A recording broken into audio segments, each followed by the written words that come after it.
Pues me parece muy interesante el título que me han asignado porque me apasiona, evidentemente. El concepto de las libertades, estamos en un momento que hay que, evidentemente, recurrir a él.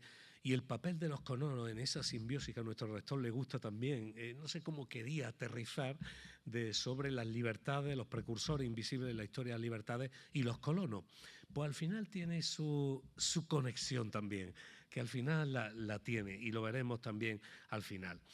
Quiero mencionar aquí a un mentor, profesor de historia, que fue mi mentor durante mucho tiempo. Él ya falleció, partió con el Señor, y él me dijo una frase, la última carta que me escribe, a muy poco tiempo antes de fallecer, y me dice: Antonio, tienes que resignarte a ser un estudiante perpetuo y a abordar la verdad con todas las consecuencias.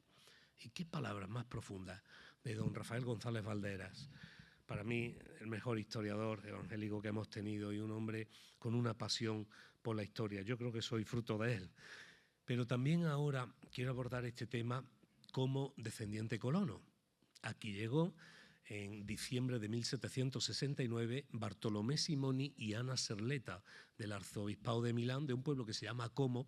Así que llegaron aquí y yo soy la 9ª generación de la expedición italiana de los Simoni, que se fueron a la aldea del río. Actualmente se conoce como Chavillo. Yo tengo los planos, me los regaló un académico que tuvieron. Así que también hablo con ese sentido también, esa parte emocional que me une y que me ancla a este pueblo.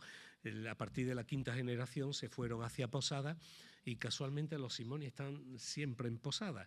Pero los Simoni vinieron aquí, tengo hasta la firma del primer colono. Así que hablo con esa, no voy a decir autoridad que me da, pero también como descendiente colono.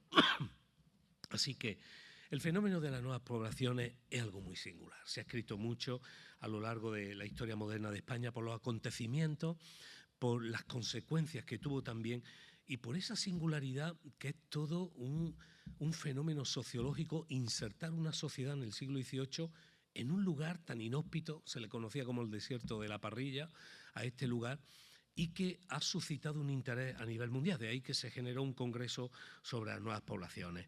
Pero la historia, aludiendo a la frase de mi compañero que me precedió ayer, la historia la han transformado los disidentes. Y estos colonos que fundaron la Carlota fueron también muy disidentes en algunos aspectos. Lo que pasa es que en la historia oficial de España hay también historiadores patrióticos, que creo que también es necesario bajarlo un poquito a la realidad. Y de ahí que esos disidentes en un aspecto como fue el religioso de los colonos, creo que también es conveniente saberlo. Así que vamos a abrir, como decimos en mi pueblo, vamos a abrir el melón a ver cómo nos sale, pero nos vamos a acercar a la verdad con todas las consecuencias. Y ustedes juzguen después. Carlos III quería crear aquí una sociedad ideal. Sin duda, no estoy descubriendo nada nuevo con esto. Tenía toda una influencia en la corte, un rey que había viajado, había conocido Europa, él estaba reinando en Nápoles en el tiempo en el que muere su medio hermano, Fernando VI, y él viene circunstancialmente a España. Y a él se le ocurre ese proyecto usando el sur de España para establecer las nuevas poblaciones con la capital en la Carlota, de ahí se llama la Carlota, aunque al final os voy a decir el nombre original de la Carlota. Se establece la Carolina, pueblos en todo el eje del sur de España. Él quería cubrir varios aspectos con estas nuevas poblaciones. Uno de ellos era la seguridad. La Vía Augusta, que es la Nacional Cuarta, traducida a hoy día, era un camino bastante inseguro, los carruajes no llegaban a Cádiz, había un problema de seguridad, había muchos forajidos en este tiempo. También quería hacer tierras útiles en este lugar. Aquí se servía de vasallaje y nada más, pero quería llevar a cabo eso. Y también la sociedad ideal que tanto anhelaban los ilustrados. Para algunos fue un fracaso. Hay académicos con el marchamo y el pedigrí, académicos de la historia, que dicen que fue un fracaso. Yo no tendría tanta ligereza de decir que fue fracaso las nuevas poblaciones, porque aunque el fuero se derogó en 1835, hoy día, 257 años después, aquí sigue la Carlota, aquí siguen los colonos, sus descendientes, y aquí sigue la gente que ha construido un modelo de pueblo referente en España. Así que yo no me atrevería a eso. De hecho, de los más de 8.100 pueblos que hay en España, están ustedes en el único pueblo que tiene una historia diferente. por ejemplo, tenemos fecha y hasta hora de fundación del pueblo. El 5 de julio de 1767 a las 11 de la mañana se fundaba este pueblo. Así que, ¿quién puede presumir de eso? Los carloteños. Así que la Carlota es diferente. También hay que resaltar el tratamiento historiográfico tan diferenciado que ha tenido este pueblo. Cuando yo me he metido en trabajos de archivo, en trabajo de campo, no escribir sobre lo que otros han escrito, viendo ahí, la verdad que uno se queda asombrado de lo que se ha escrito de la Carlota hasta ese tiempo. Con lo cual tenemos que acercarnos con total rigor y con total humildad y con todas las consecuencias, recordando a mi mentor. Y el siglo XVIII en España hay que situar en él para que veáis o vean ustedes dónde llegaban los colonos. El siglo XVIII es el siglo de las transformaciones, la llegada de los Borbones. España ha perdido ya toda la hegemonía, todo ese cambio de rumbo político que está viviendo. Pues bueno, se implementaron algunas reformas para modernizar el país, especialmente la centralización, la reorganización administrativa, el fomento de la educación, la ciencia, la revitalización de la agricultura y la industria. Y bueno, pues, a ver, el mando, ¿dónde? Aquí todavía no. Cuando yo te haga así o algo. y bueno, también el siglo XVIII fue de muchas luces y sombras. Evidentemente, a pesar de las reformas, España se vio envuelta en no pocos conflictos internacionales y las crisis económicas que dificultaron ese progreso. La sociedad seguía siendo estamental y había una fortísima presencia de la Iglesia Católica. Tengamos en cuenta que cuando se establecen las nuevas poblaciones, la Inquisición está vigente, faltaban todavía 60 años. Y eso de que estaba muy menguante, yo lo pondría entre comillas.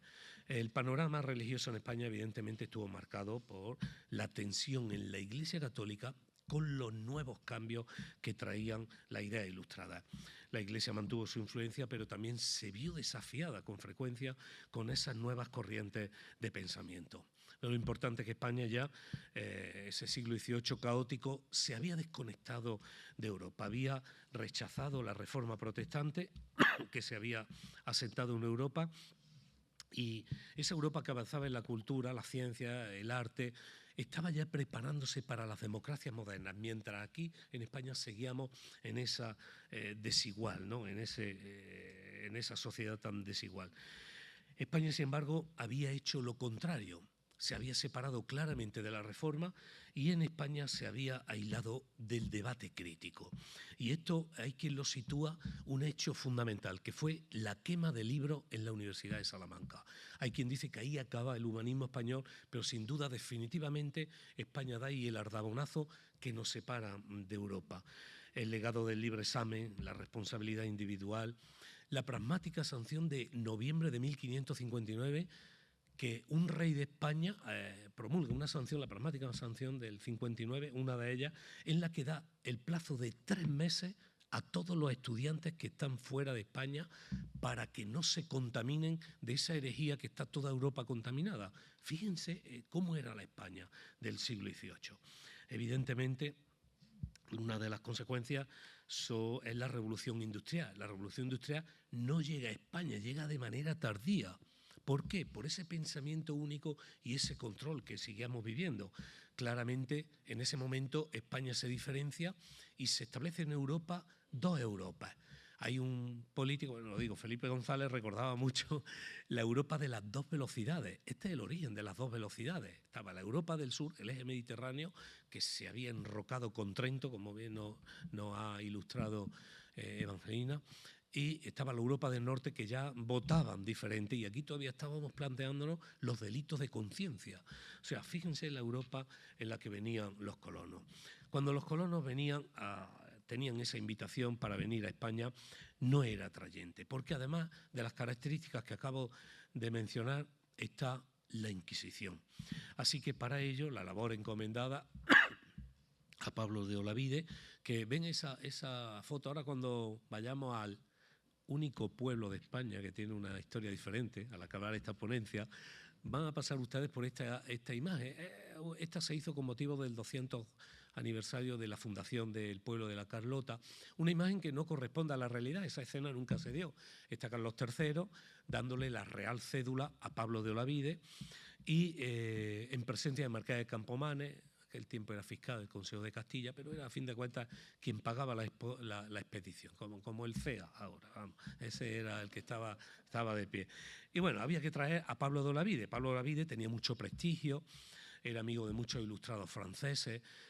Él venía de una familia con bastante prestigio de Lima y bueno, pues había requería de alguien también que se supiera mover por esta España nueva en la que el rey se había atrevido a crear un proyecto ilustrado aquí en este pueblo y se requería de alguien que supiera hacerlo. Y aquí empieza el meollo. Ese documento que ven que le está dando Pablo de Olavide a Carlos III, a Pablo de Olavide, es esto, la Real Cédula.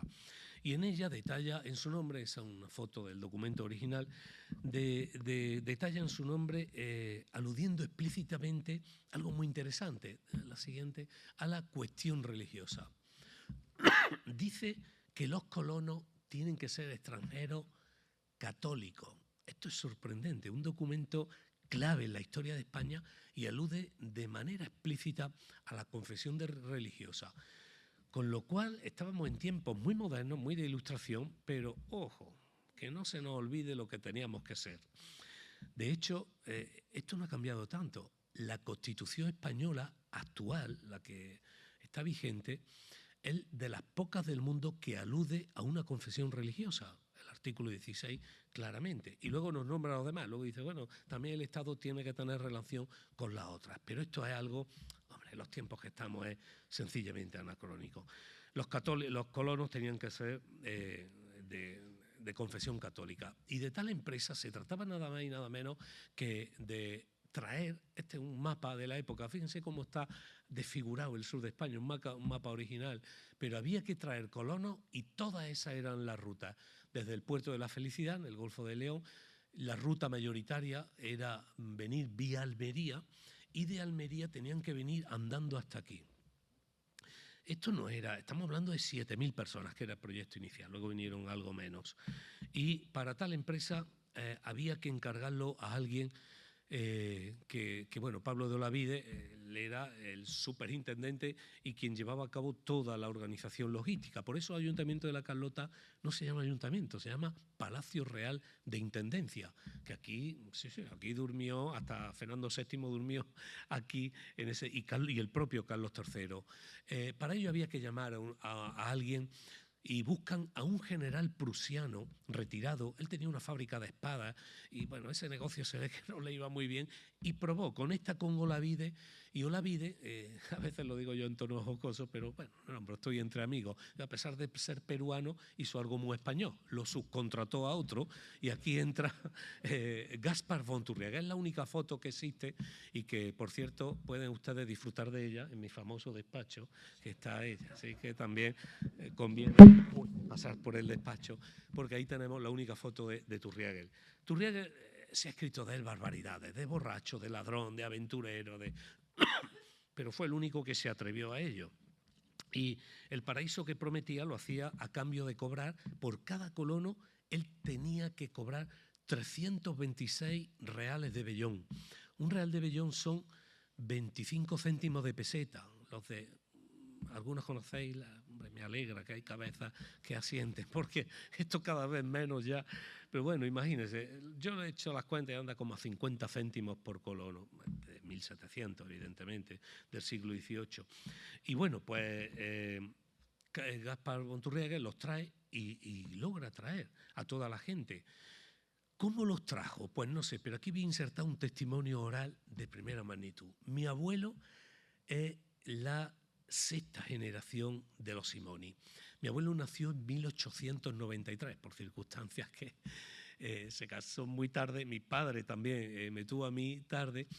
Y bueno, los Simoni parece que hacemos las cosas tarde. Yo saqué mis títulos en los últimos 5 años, todo lo que ha nombrado Jesús, ¿no? Pero mi abuelo era, y mi paisano, mi familia dice que el abuelo siempre dijo que a él le contaron los primeros Simoni que vinieron engañados. Y bueno, vamos a dejarlo ahí. Gaspar Fonturriaga los trajo aquí, pero se dan cuenta que cuando están aquí los colonos, alguien levanta, oye, que estos colonos hacen cosas muy raras, estos colonos traen libros que esconden y hasta su muerte, y esto pasó hasta antes de ayer, se encontraba que tenían libros que estaban prohibidos, escondidos en arcas, cosas de antiguo. Y bueno, los colonos que se dan cuenta, hay mucho de confesión protestante. Parece que Gaspar von Turriague omitió esto que venía nada más y nada menos que en la portada y rápidamente hay aquí una cuestión de Estado, como yo le llamo, y no se puede minimizar, ¿no? Directamente Carlos III da orden al superintendente y al delegado. Carlos III le da orden a Pablo de Olavide y Pablo de Olavide, van a ver la casa ahora cuando estemos en el museo, justo la casa que hay enfrente al lado de la iglesia, que creo que está en obra, esa es la casa de Pablo de Olavide, ahí él vivió. Y él da orden a Fernando de Quintanilla para que automáticamente entresaque a los colonos que son protestantes, que se han colado, no sabemos cómo, pero aquí están. Claro, si España no era atrayente y alguien los logra traer, algún tipo no sé, de señuelo, de engaño, tuvo que usar. Lo cierto es que a los colonos cuando venían aquí se les daba tierra, se les daba pero ahora van a ver ustedes en el museo todo lo que se les daba a ellos, que nos lo van a explicar también el propio director y yo, y todo lo que se les daba, un horno de pan, una casa, tierra. En fin, hay una tensión y hay algunos ángulos que no sabemos, y como no sabemos no vamos a interpretar ni vamos a decir, solamente que Gaspar von Turriague trajo aquí esto y esto se convierte nada más y nada menos que en una cuestión de Estado. Para mí es la segunda vez en la historia de España que la presencia protestante se convierte en una cuestión de Estado. La primera es cuando el emperador Carlos V, cuando va a morir en Yuste, en el monasterio de Yuste en Cáceres, le dice a su hijo que no sea señor de herejes. Y su hijo convierte el reinado, Felipe II es la historia de una sucesión. Hay un libro de Mario Escobar que lo relata. El reinado Felipe II está condicionado por la lucha, el prestigio que tenía su padre, era conocido en toda Europa, y a él no lo conocían y quiso reinar los Países Bajos, por ejemplo, a distancia, y eso pues siempre sale mal. Y fue una obsesión contra el protestantismo. Así que aquí tienen la segunda vez en la historia moderna de España en el que el protestantismo es una cuestión de Estado. La otra consecuencia, como bien lo refleja, y cito a Manuel Nieto Cumplido, que falleció recientemente, archivero de la Catedral de toda la vida, él escribió La libertad religiosa en Córdoba y él detalla en su libro algo muy interesante y dice que el Tribunal de la Inquisición, estamos hablando del segundo más importante de España, el primero es el de Sevilla, el segundo es el de Córdoba, que lleva desde 1484, él se traslada para actuar en la Carlota. Y esto es sorprendente, el Tribunal de la Inquisición actuando en un pueblo. Pues sí, así fue. Y para mí es el argumento más contundente contra los historiadores patrióticos que quieren minimizar el efecto de la Reforma Protestante en la Carlota. Hay que decirlo, que vino aquí el tribunal. Y ahora les voy a decir, no se trata de unos cuantos tunantes, hay historiadores, y entre comillas porque esta frase de ellos, y de ellos Ferrer de Río, que dice, solo unos cuantos tunantes que se intentan colar. No, son cifras que proceden de fuentes primarias y de expertos que saben en el tema. A mí me han dicho, sospechosos fuera de ser de ser religiosos ni evangélicos, ellos hablan de un porcentaje del 60 y el 90%, 60 y 90%, Esto es una bomba en la sociedad del siglo XVIII. Y ahí tienen el Tribunal de la Inquisición, que ayer estuvimos paseando con los ponentes, ahora se está restaurando y a mí me escapa cuando se está restaurando la obra de esta torre, digo, veremos a ver por dónde, si no se están restaurando de verdad otras cosas con los tiempos que vivimos. El Tribunal de la Inquisición no tardó en actuar contra estos colonos y esto tenemos que decirlo. El tribunal supone una amenaza y el 27, Nieto Cumplido refleja así, dice que el 27 de septiembre de 1769 se presentan ante el Tribunal de Córdoba varios colonos de la Carlota y Fuente Palmera para jurar de sus errores. En 1770 la Junta de Estado presiona a Pablo de Olavide para que pueda entresacar a los colonos de los que hubiera sospecha de su catolicismo. En 1771 los inquisidores apostólicos de Córdoba escriben al capellán mayor de las nuevas poblaciones para que entresaque a todos los que hubiera llegado la noticia de que existen herejes alemanes de otras nacionalidades y autorizan al vicario José Lázaro Sánchez Rubio para que pueda absorber del pecado de herejía. Eso solo podía hacer la Inquisición, pero lo delegan en el vicario. Simplemente decir que Almería, ayer hablábamos mucho de Almería con el secretario de Estado, se establece una instrucción o un protocolo. Y bueno, no le voy a aburrir mucho con estos datos, pero solamente porque lo tenga en cuenta. Lorenzo Tavares, responsable de la caja de Almería, la caja de recepción donde llegaban los colonos, dice que tiene que echar a 35 de una tacada porque son protestantes. Luego dice que él dice que la llegada de protestantes, de colonos protestantes, no cesa a Almería.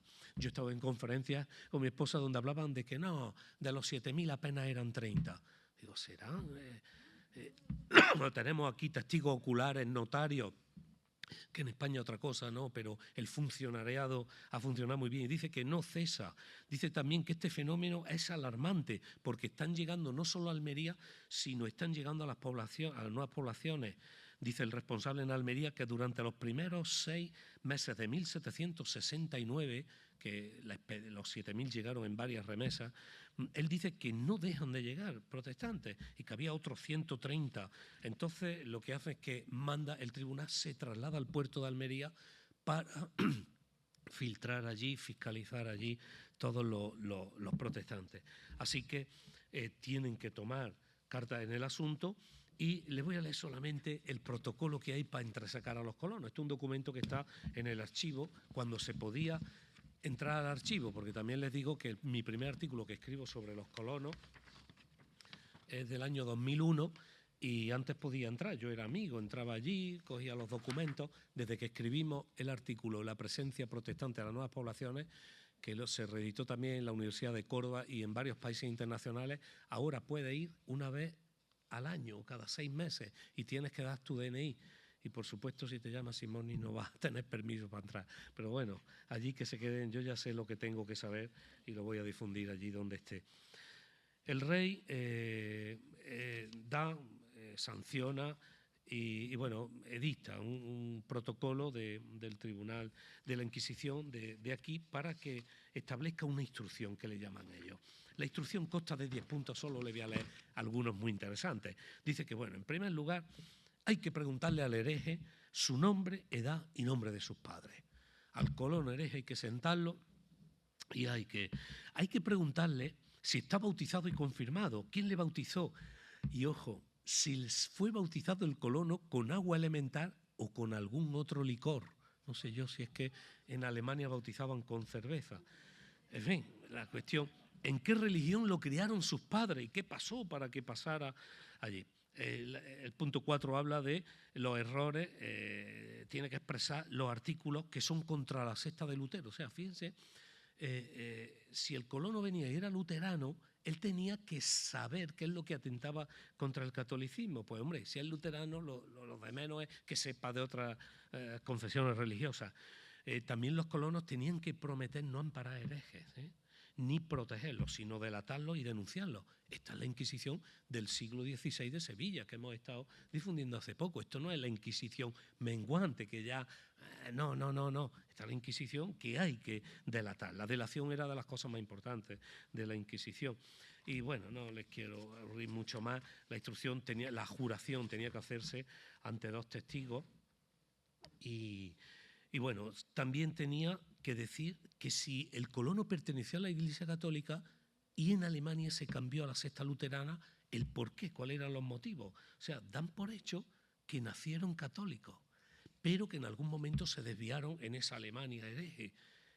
Esto era insólito. Yo imagino los pobres colonos que aquí lo que venían es buscando una mejor vida, como todo el mundo buscamos, y que de pronto tienen que saber de teología. O sea, esto es algo sorprendente. Bueno, todas las diligencias, el vicario tenía que enviarlas a los inquisidores porque ellos son los que tienen la potestad de absolver. Esto es insólito y eso está ahí, eso es historia. Los colonos tuvieron que pasarlo mal por ese tiempo. Así que fíjense que todas las presiones recibidas tuvieron un reflejo en varios aspectos. Esto es un documento que lo hemos tenido en nuestras manos ahora ahí arriba, le quería enseñar a la diputada para que viera lo que vio el secretario de Estado, un documento de Catalina Tesserin, una muchacha de Fuencubierta, que tiene que jurar para poder casarse. Y ahí viene la firma de los inquisidores y bueno, algo sorprendente. Pero ¿sabéis dónde veían la amenaza? Más que, porque no era un problema teológico el que tenía España en aquel tiempo, eso es una lección que no. era por el alto nivel de alfabetismo que tenían. El 90% de los colonos de la España del siglo XVIII sabía leer y escribir. Y esto atentaba al Estado. Y esto sí que es un peligro. Esto tiene una lectura muy importante.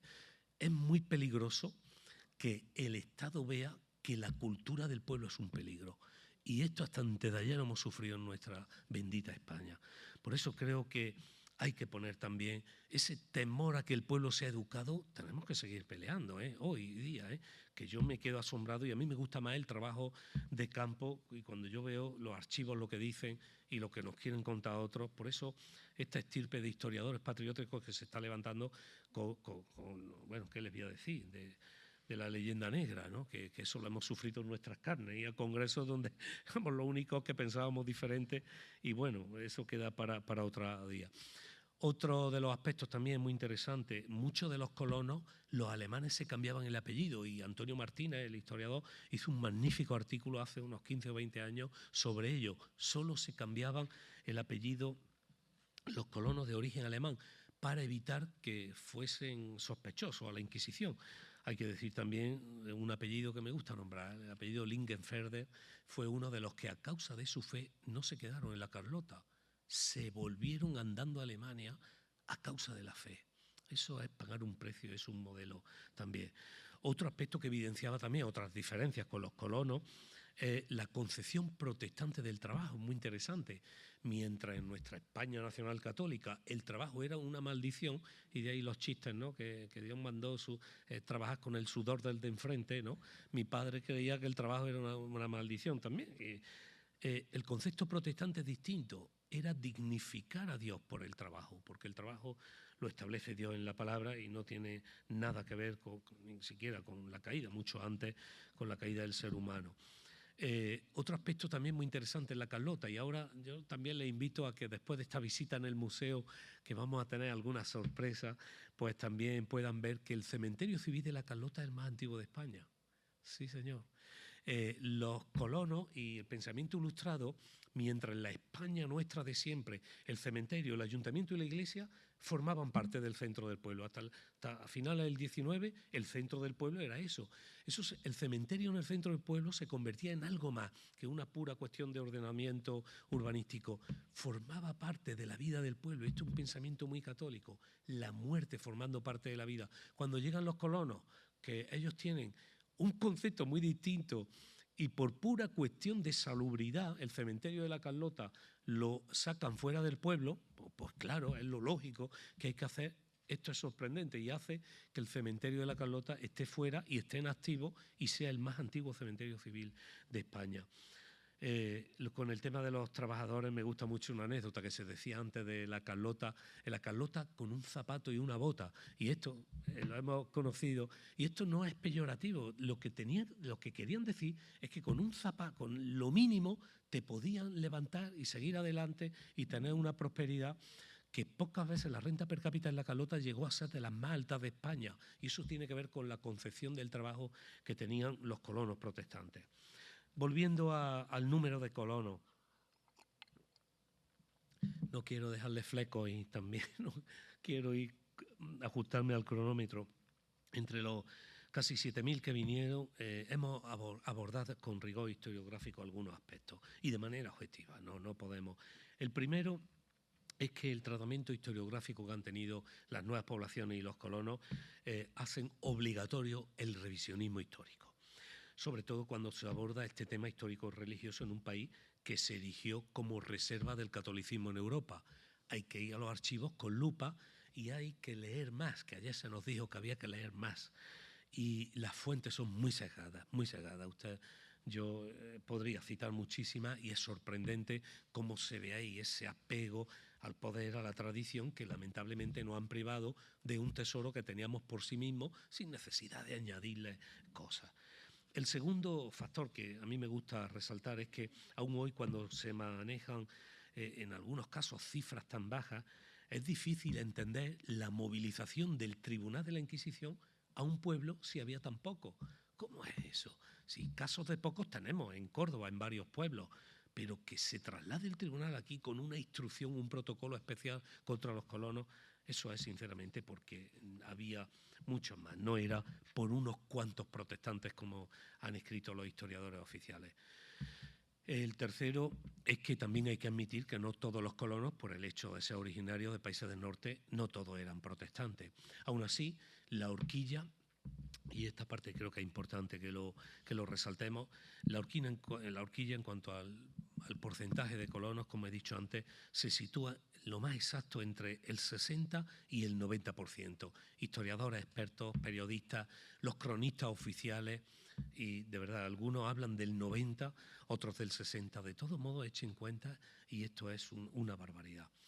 Para concluir esta parte, creo que fueron difíciles los momentos que vivieron los colonos de confesión protestante. Ahí vienen como tuvieron. Para mí, esto me acuerdo mucho del ponente de ayer, de Manuel Suárez, cuando hablaba de que sí, que somos protestantes y hay que reivindicarlo. Cuando en Televisión Española salió este titular, yo no se lo dije, yo participé en ese programa, pero yo no se lo dije. Y me acuerdo de este titular de Manolo, que es un protestante de raza, de hueso ahí, y digo, ¿qué titular? Hasta a mí me impactó verlo, la Carlota protestante. Pues sí, durante un tiempo la Carlota fue protestante, pero ellos en esa España excluida de los avances y de esa Europa protestante que la Reforma significó el rotundo final de la Edad Media, iniciando un camino a la historia moderna. Mientras tanto, aquí había personas que se habían venido a labrar el futuro y se encontraron que tuvieron, en el aspecto de su fe, que eso es insólito, eso no ocurre en Europa nunca, tenían que justificar su condición religiosa. Pero quizás ellos fueron precursores, sin saberlo, de las libertades modernas, porque 100 años después de que por primera vez se fisura la uniformidad religiosa aquí en España, en el sur de España, 100 años después, y en la misma provincia de Córdoba se iniciaba la batalla de Alcolea. Y esto es muy interesante porque ahí fue donde por primera vez hubo libertad religiosa en España y con ello la segunda reforma protestante, el único país del mundo en el que no se dio la primera, pero sí se dio la segunda reforma protestante. Así que cuando se fundó la Carlota, su nombre real, cuando ahí está la imagen desde otro lado, que es muy bonita, eso salió en el periódico, no salió en el BOE, pero de alguna forma el escultor sabiamente juntó a los tres protagonistas. Su nombre real fue la Gran Carlota. La Gran Carlota, y aquí está una calle dedicada a ello. No sé por qué se perdió el nombre, y yo he hablado con algunos historiadores porque sin duda creo que eventos como este, ¿no?, el primer curso de verano de una facultad protestante en la Carlota, que en sus inicios tuvo mucha presencia protestante, con la imponente concentración de gobiernos, entidades, la Alianza, la Junta, el Gobierno de España, el Ayuntamiento colaborando.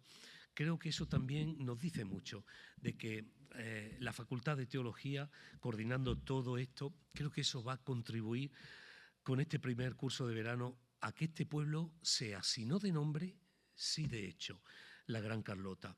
Y quizás esos colonos, auténticos precursores invisibles, sin saberlo, fueron los que fisuraron esa uniformidad religiosa. Y creo que ahí nos tendrán al frente, a los que creemos en este proyecto, para que sigan vigentes las nuevas poblaciones y los sueños de libertad, como se ha llamado esta ponencia, que harán seguro una España mejor para todos. Así que muchas gracias y sigamos adelante con los sueños de libertad que se iniciaron en España, en este pueblo. Muchas gracias.